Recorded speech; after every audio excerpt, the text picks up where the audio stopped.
It's no secret that when cities grow, there's always the challenge of dealing with endless traffic jams. Some places build new roads, others make a new bridge over a river. All that, of course, helps ease the flow of traffic, but in cities like Norfolk and Hampton, Virginia, tackling traffic is no easy or cheap task. It requires nearly $4 billion. This is a huge amount of work, which includes digging out millions of cubic feet of soil, as well as rebuilding the existing infrastructure. On top of that, they needed equipment that took 14 months to build specifically for this project, then 4 more months to deliver to the site, a few more months to assemble, and then 6 months to set up. All that effort and money spent makes total sense because 2 cities in the whole surrounding area will be freed from traffic jams and will feel a lot safer during emergencies. Well, time to figure out what kind of massive project they've got going on in Virginia. In the first half of the last century, there were no bridges, no tunnels, nothing between the cities of Hampton and Norfolk in the Hampton Roads Harbor, which is the southeastern part of Virginia. There was the Virginia Department of Transportation, or VDOT for short, and they had ferries. That's how people got around on 2 routes, one of which went from Willoughby Spit to Fort Monroe and Hampton. Overall, the traffic didn't call for anything more complicated. Back then, about 2,500 vehicles a day usually moved along the 2 routes between Hampton and Norfolk. However, the population was growing, and so was the number of vehicles. In that case, they could have just added more ferries running the local waterways. But first of all, ferries aren't exactly the most reliable way to get around, since they depend heavily on the weather and a bunch of other factors. And second of all, the local waters probably just wouldn't be able to handle the amount of boats that would need to be moving around. Maybe they could have built a bridge. Not the best idea. Let's say they did, and then it got destroyed by some natural disaster, or maybe people. In the end, the waterway would be clogged with tons of concrete and steel, or just plain dangerous to navigate. And that's the only waterway going in and out of the Port of Virginia, so any blockage would shut down the only way out. Moreover, the largest naval base, Norfolk, is situated here, so in a hypothetical military clash, just one action to take down the bridge could throw it out of gear. Long story short, one big bridge from one shore to the other didn't work out, so they decided to build a system that lets you cross quickly and doesn't block the waterway in certain situations. In 1957, the HRBT route was opened, the world's first full-on tunnel bridge complex under a sea strait. The most striking part of the route is the 2 artificial islands. The southern island is about 1.2 miles north of Willoughby Spit and was linked by an earthen causeway to another small man-made island, Rip Raps, which covers an area of 15 acres. The northern island is located not far from the mainland of Hampton. Both islands were connected to the shore by bridges, and they also held the portals for the underwater tunnel. That tunnel became the link between the 2 man-made patches of land. The whole new route between Norfolk and Hampton had 2 lanes, 12 feet wide each way. And the tunnel and bridges were supplemented with various service facilities for the entire transportation system.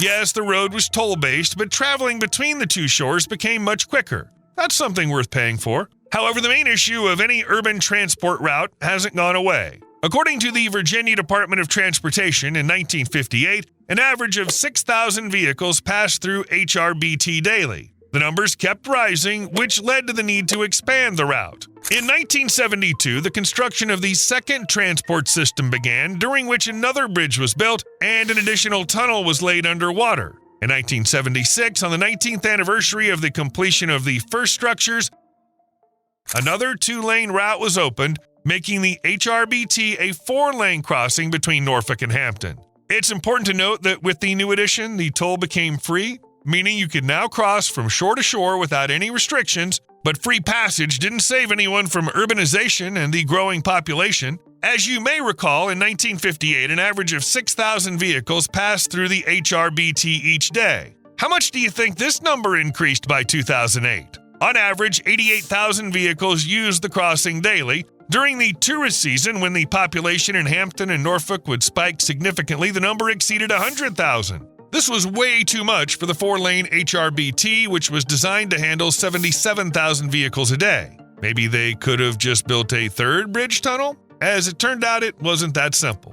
Back in 1992, the Virginia General Assembly tasked VDOT with studying the growing traffic on the HRBT. No, the conclusion didn't bring any good news. Instead, it stated that to solve the congestion, a solution needed to be found, and it had to be large-scale and long-term. After that, VDOT spent over 10 years conducting numerous studies to choose a construction option that would both be financially and physically feasible. In 2016, they came to the conclusion that the largest highway construction project in Virginia's history and one of the biggest infrastructure projects in the U.S., worth nearly $4 billion, would meet these conditions. The project started in 2020. That's when the first stone was laid.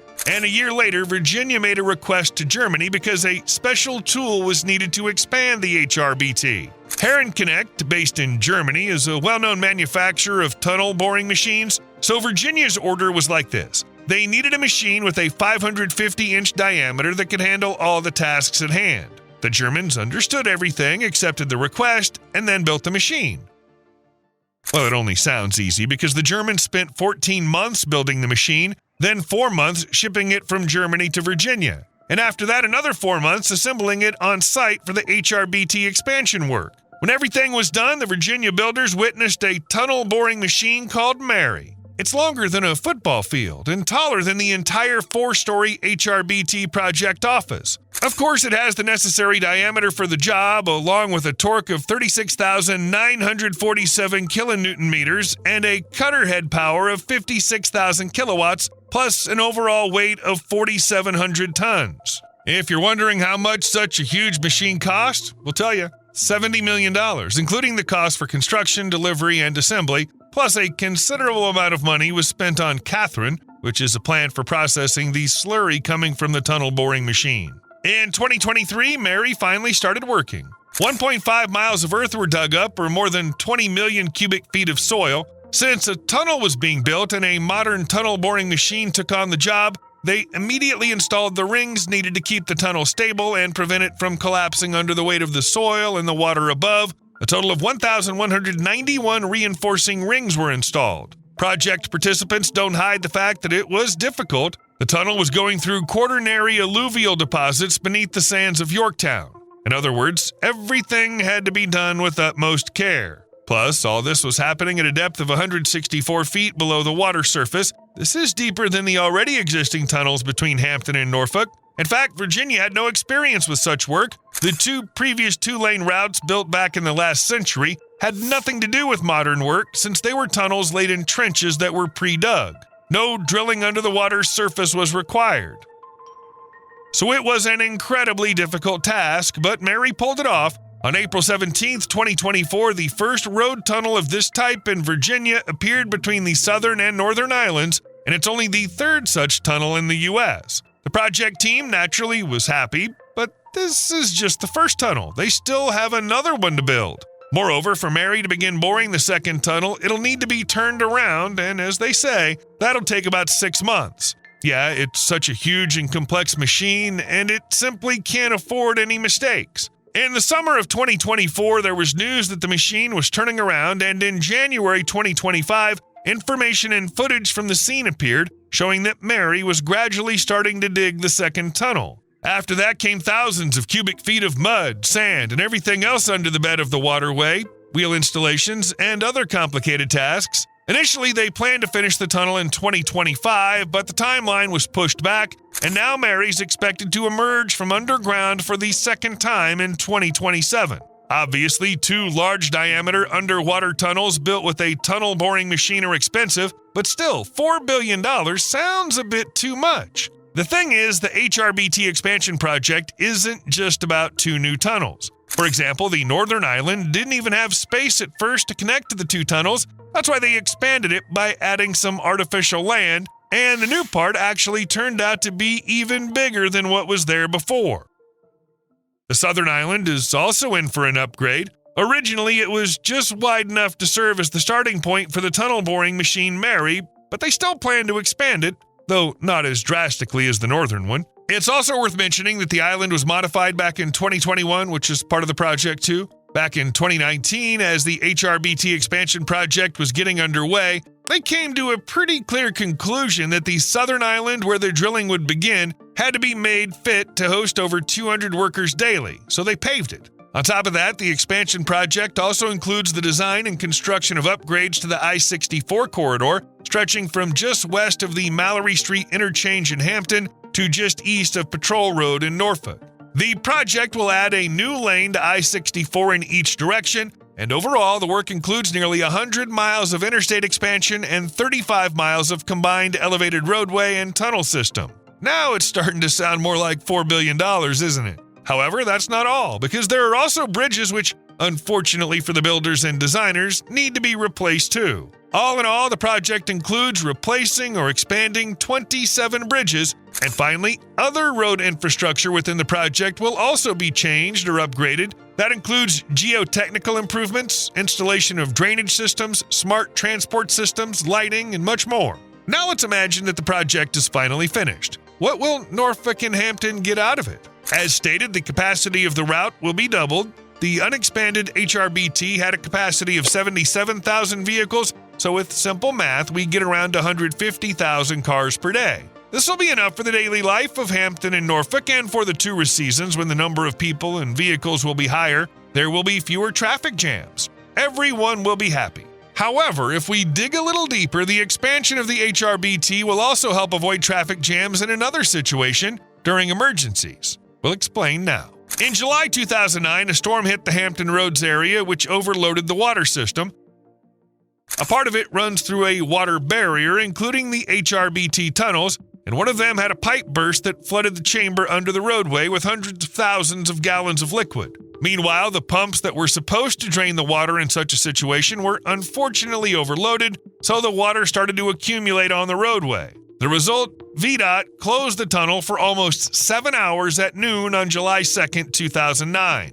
Due to this closure, hundreds of thousands of locals and tourists heading west to celebrate Independence Day were forced to turn around and take other routes. Through the Monitor Merrimack Memorial Bridge Tunnel, or MMMBT, a route similar to HRBT, or the James River Bridge. The huge flow of cars now using 2 lanes instead of 3 has become a problem, as their capacity is being exceeded. However, each of the routes had additional complications. On the MMMBT, a collision involving several vehicles blocked the tunnel. As a result, there was a 20-mile-long traffic jam. The James River Bridge was also closed on July 2nd due to downed wires during the storm, which caused huge traffic jams. You could say all 3 available routes in the area were blocked, traffic was paralyzed, and the backup stretched for miles. In short, a traffic collapse. Moreover, all 3 routes are major evacuation paths during a catastrophic natural event for the residents of Virginia Beach, Portsmouth, Norfolk, and Chesapeake, and they can collapse like dominoes, one after another, so you can't even talk about any sense of safety. Another emergency situation occurred in 2016. On July 16th, 2 cars collided inside the eastern tunnel that connects Hampton to Norfolk. They caught fire and filled the entire underwater passage with smoke, causing the 35 other cars behind the crash to get stuck. Normally, emergency exits should be used in such cases, but at that time, none of the tunnels had anything like that. As a result, 80 drivers and passengers had to exit the tunnel through the smoke. Yes, the lack of emergency exits is a huge issue, but we're talking about something else right now. The fire damaged the tunnel walls, which caused a shutdown in both directions for 4 hours. Luckily, it happened late at night, so there weren't any major traffic jams, but if this situation had occurred during rush hour, things would have been much worse. The HRBT expansion project won't give Norfolk, Hampton, and other locals a complete sense of security against sudden traffic jams or peace of mind about possible evacuations. However, 2 additional tunnels could at least provide some kind of backup route if needed. The project faced delays and rescheduling, which means there were some issues after all. It seems they weren't very serious because the information didn't make it into the public domain. However, one problem did become known, and surprisingly, it's related to birds. As you remember, the very first HRBT route appeared back in 1957. At that time, 2 artificial islands were created, the northern and the southern. Until the 1980s, nothing particularly remarkable happened with them, but then a colony of 25,000 birds of various species settled on the southern island because it was free from any predators. For example, this patch of land provided 98% of the nesting environment for Virginia royal terns. In the U.S., endangered species are protected, so something had to be done about it, or else the nearly $4 billion expansion project simply couldn't be started by law. First, Governor Ralph Northam included a provision in the state budget allowing the Department of Hunting and Fishing to issue temporary permits for moving bird nests and eggs on inland waters. VDOT and its contractors were also given responsibilities. They had to take all reasonable steps to prevent birds from nesting on the island. But you can't just take the nests and eggs and move them somewhere, so it was suggested to create a new island using the sediment extracted from the shipping channels in the area. And while the island would provide the necessary habitat for seabirds, it would have a negative impact on various fish species. In the end, the southern island was paved with asphalt, which ruined the habitat for many bird species. However, the birds still found a new home. Here it is, the island located right nearby. And the best part is, people didn't even have to move the nests and eggs by hand. The dogs took care of that. Specially trained and equipped four-legged workers arrived on the southern island, acting as predators to drive the birds from the main island to the neighboring one. Not a single bird was harmed because, as it's claimed, dogs don't have a killer instinct. They're just doing their job of scaring them off. But the birds don't know this, so they weren't risking landing on the southern island. According to VDOT, by 2020, more than 2,000 terns were nesting on Fort Wool, located on a nearby island. Plus, officials even noticed signs of a new colony of white storks. So did the dogs actually save the residents of Hampton and Norfolk from traffic jams? Looks like it.